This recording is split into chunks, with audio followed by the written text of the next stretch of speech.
News కు స్వాగతం. స్వచ్ఛ Andhra programme విజయవంతంగా నిర్వహించబడిన సందర్భంగా ఆదివారం టీడీపీ కార్యాలయంలో విలేకరుల సమావేశాన్ని నిర్వహించారు. ఈ సందర్భంగా ఎమ్మెల్యే మాట్లాడుతూ నియోజకవర్గ ప్రజలకు ఎమ్మెల్యే ఇంటూరి నాగేశ్వరరావు ధన్యవాదాలు తెలిపారు. ప్రజలు స్వచ్ఛతపై అవగాహనను పెంచుకోవడం మరియు పర్యావరణ పరిరక్షణలో భాగస్వామ్యాన్ని చేసేందుకు ప్రేరణ పొందారు. స్వచ్ఛ ఆంధ్ర ప్రోగ్రాం ద్వారా మేమందరం కలిసి ఒక పారిశుధ్యమైన మరియు పరిశుభ్రమైన సమాజాన్ని నిర్మించాలి. ప్రజల నుంచి వచ్చిన మద్దతుకు నేను కృతజ్ఞతలు తెలుపుతున్నాను అని పేర్కొన్నారు. ప్రజలందరూ సక్రియంగా పాల్గొని స్వచ్ఛత పరిరక్షణకు ఉన్న ప్రాముఖ్యతను అర్థం చేసుకుని పర్యావరణానికి దుష్ప్రభావం చూపించే పదార్థాలను తొలగించడం, పారిశుధ్యాన్ని మెరుగుపరచడం వంటి చర్యలను తీసుకోవాలని ఎమ్మెల్యే ఆకాంక్షించారు. ఈ కార్యక్రమానికి కందుకూరు పట్టణ అధ్యక్షుడు దామా మల్లేశ్వరరావు, వలేటివారిపాలెం మండల పార్టీ అధ్యక్షుడు మాదాల లక్ష్మీ నరసింహం, నార్ని రోసయ్య, జనగర్లి నాగరాజు తదితరులు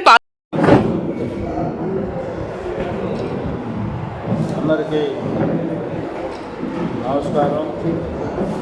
గౌరవ ముఖ్యమంత్రి వర్యులు నారా చంద్రబాబు నాయుడు గారి పర్యటన దిగ్విజయం చేసినటువంటి మున్సిపల్ ప్రజలకు, అలాగే అధికారులకు, పత్రికా సోదరులందరికీ హృదయపూర్వక ధన్యవాదాలు తెలియజేసుకుంటూ, ఈ రాష్ట్రంలోనే మీ అందరూ కూడా చూశారు, డంపింగ్ యార్డులు పేరుకుపోయి కొన్ని లక్షల టన్నులు చెత్త ఈ రాష్ట్రం అంతా ఎక్కడిదక్కడ వదిలేసి గత ముఖ్యమంత్రి వదిలిపెట్టిపోతే దాన్ని పరిశుభ్రం చేయాలి, పట్టణాలంతా కూడా ఒక సుందరీకరణ వాతావరణం తీసుకురావాలని చెప్పి ఈ స్వచ్ఛాంధ్ర కార్యక్రమం, ఆ కార్యక్రమం నిన్న రావడం, మన మున్సిపాలిటీలో ఉన్న డంపింగ్ యార్డ్లో ఏదైతే మెటీరియల్ ఉందో, వేస్ట్ మెటీరియల్, అది కూడా 3 monthsలో మొత్తం కూడా తీసేసి అక్కడ కూడా ఒక మంచి వాతావరణం కల్పించాలి. ఆ ప్రాంత ప్రజలు కూడా ఈ ప్రభుత్వాన్ని మెచ్చుకునే విధంగా పనిచేయాలని చెప్పి గౌరవ ముఖ్యమంత్రి వర్యులు అధికారులు చెప్పడం జరిగింది. అదేవిధంగా ఇప్పుడు ఏదైతే ఎంఆర్ఎఫ్ ప్లాంట్ దగ్గర కూడా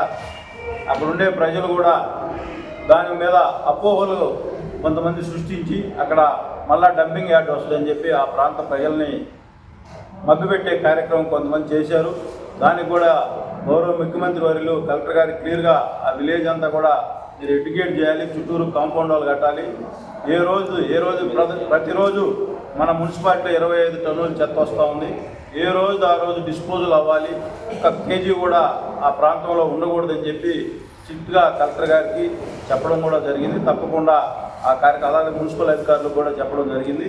తప్పకుండా ఈ కందుకూరిని డంపింగ్ రహిత పరిశుభ్రమైన మున్సిపాలిటీగా తీర్చిదిద్దేదానికి గౌరవ ముఖ్యమంత్రి వర్యులు నిన్న 50 కోట్ల రూపాయలు అమౌంట్ కూడా ఈ ప్రాంతం, ఈ మున్సిపాలిటీ డెవలప్మెంట్కి చెప్పడం కూడా జరిగింది. ముందుగా గౌరవ ముఖ్యమంత్రి గారికి మా కందుకూరు పట్ల ఉన్న ప్రేమకి ఆయనకు హృదయపూర్వక నమస్కారాలు తెలియజేసుకుంటూ, అదేవిధంగా మీరందరూ కూడా ఈ మున్సిపాలిటీ పరిధిలోని, అదే కందుకూరు మండల పరిధిలోని గ్రామాల్లో ఒక దశాబ్దాల క్రితం నుంచి గర్భకండిక ల్యాండ్స్ ఏవైతే ఉన్నాయో 1830 ఎకరాలు, దోపగుంట, కొల్లగుంట, అలాగే వష్టాలు, వెంకటాద్రిపాలెం, అలాగే ఎర్రగొండపాలెం, అనేక గ్రామాల్లో 1830 ఎకరాలు గర్భకండిక. ఆ రోజు ఎప్పటి నుంచో వాళ్ళు పొజిషన్లో ఉన్నారు, వ్యవసాయం చేసుకుంటున్నారు, కానీ వాళ్ళ పొలాలకి వాళ్ళకి పేపర్స్ ఇబ్బంది పెడతా గత ప్రభుత్వాలు మారినాయి, కానీ ఆ రైతుల ఇబ్బందులు ఎవరు కూడా తీర్చలేదు. గౌరవ ముఖ్యమంత్రి వర్యులు నారా చంద్రబాబు నాయుడు గారు ఒక రైతు బిడ్డగా, రైతు కష్టాలు తెలిసిన మనిషిగా నిన్న ఇమీడియట్లీగా ఏదైతే గర్భకండిక ల్యాండ్స్ ఉన్నాయో దానికి ఇమీడియట్లీగా CCLA ఫోన్ చేసి అప్పటికప్పుడే జీవో కాపీ కూడా ఇవ్వడం జరిగింది, మెమో కాపీ కూడా. ఇమీడియట్లీగా గ్రామ సభలు పెట్టి ఎవరైతే రైతులు పట్టా పుస్తకాలు లేని, ఏదైతే ఇప్పుడు ఇనాం ల్యాండ్ కింద అది 2013లో కన్వర్ట్ అయింది, దాన్ని మళ్ళా అబాలిష్ చేసి రైతు పట్టాలు ఇవ్వాలని చెప్పి నిన్ననే చెప్పడం కూడా జరిగింది.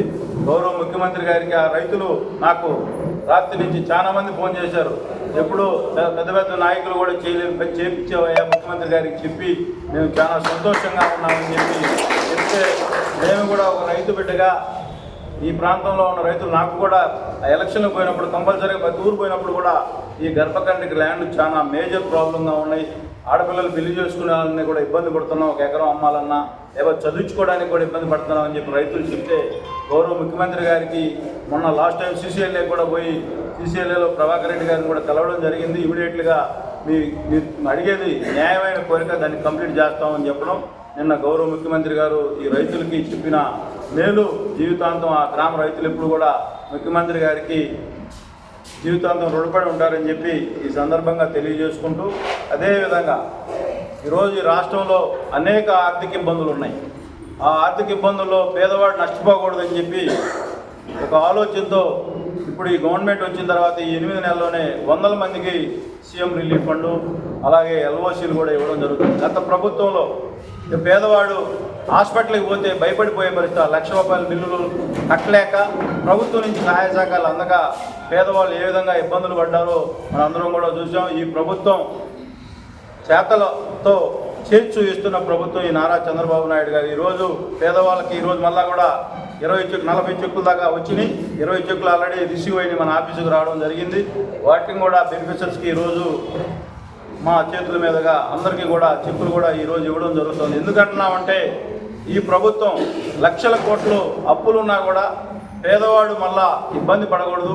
హాస్పిటల్కి పోయినా కూడా వాళ్ళకి ఎంతో కొంత అంతా ఇవ్వలేకపోయినా మన చేతైన వరకు వాళ్ళకు సహాయం చేస్తే వాళ్ళ అప్పుల బాధ నుంచి బయటపడతారని చెప్పి సీఎం గారు ఈ చేస్తున్న కృషికి మనం ఈ రాష్ట్ర ప్రజలు 7 పదుల వయసులో కూడా ఆయన ఈ రాష్ట్రం కోసం ఏ విధంగా కష్టపడతా ఉన్నాడో మనందరం చూస్తున్నాం.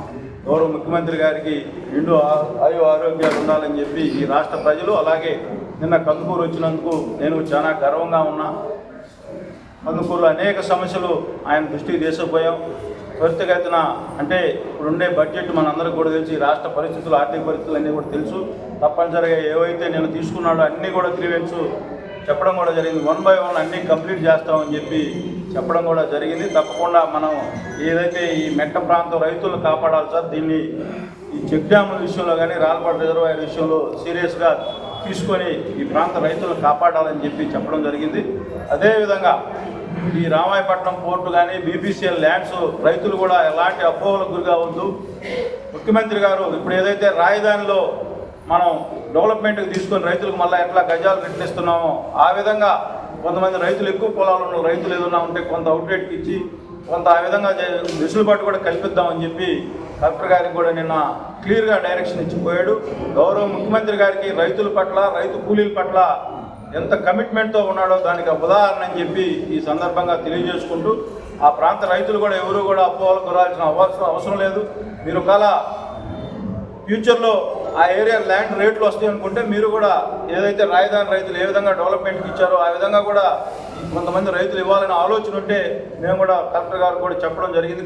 గౌరవ ముఖ్యమంత్రి గారు ప్రెస్ మీట్లు పెట్టి తప్పకుండా ఆ ప్రాంత రైతులు ఆ గ్రామ సభలు పెట్టి ఆ రైతులు ఏ విధంగా ఆలోచిస్తున్నారో వాళ్ళ ఆలోచనలు మేము కలిసి వాళ్ళతో మాట్లాడి తర్వాత గౌరవ ముఖ్యమంత్రి 1 వీక్లో వచ్చి మమ్మల్ని కలవమని చెప్పి కలెక్టర్ గారికి చెప్పారు. తప్పకుండా గ్రామ సభలు పెట్టి ఆ ప్రాంత రైతులు వాళ్ళ కోరిక ఏ విధంగా ఉందో అవుట్రేట్కి ఇవ్వాలా, లేకపోతే డెవలప్మెంట్కి ఇస్తే మాకు మళ్ళీ ఫ్యూచర్లో మా ల్యాండ్కి వాల్యూ వస్తాయి అనుకుంటే తప్పనిసరిగా అదేవిధంగా ముందుకు పోయేదానికి కూడా గౌరవ ముఖ్యమంత్రి గారు చెప్పడం జరిగింది. తప్పకుండా ఈ ప్రాంతం ఈ కందుకూరు నియోజకవర్గం రాబోయే రోజుల్లో ఒక పారిశ్రామిక హబ్గా, ఒక అభివృద్ధి చెందిన కాన్స్టిట్యున్సీగా తీర్చిదిద్దుతానని చెప్పి గౌరవ ముఖ్యమంత్రి గారు చెప్పడం జరిగింది.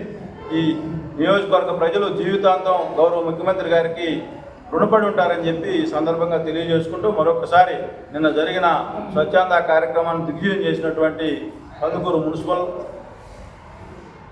పరిధిలో ఉన్న ప్రజలకు, అలాగే నియోజకవర్గం నలుమూల నుంచి వచ్చి ఆ కార్యక్రమాన్ని విజయవంతం చేసిన ప్రజలందరికీ పేరు పేరున హృదయపూర్వక ధన్యవాదాలు తెలియజేసుకుంటూ, అలాగే అధికారులు కూడా చాలా సమన్వయంతో బ్రహ్మాండంగా అరేంజ్మెంట్ చేశారు. ఎక్కడ కూడా ఆ స్టాల్స్ కూడా చూసాం.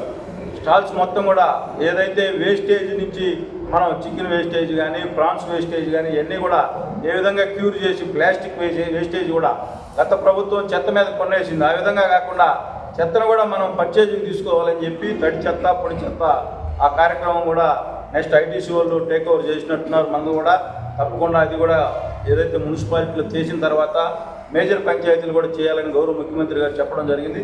ఈ రాష్ట్ర ప్రజల పట్ల, ఈ రాష్ట్ర అభివృద్ధి పట్ల ముఖ్యమంత్రి గారికి ఎటువంటి కమిట్మెంట్తో పనిచేస్తూ ఉన్నారో మనందరం కూడా గుర్తించాలని చెప్పి ఈ సందర్భంగా మీకు తెలియజేసుకుంటూ సెలవు తీసుకుంటాం.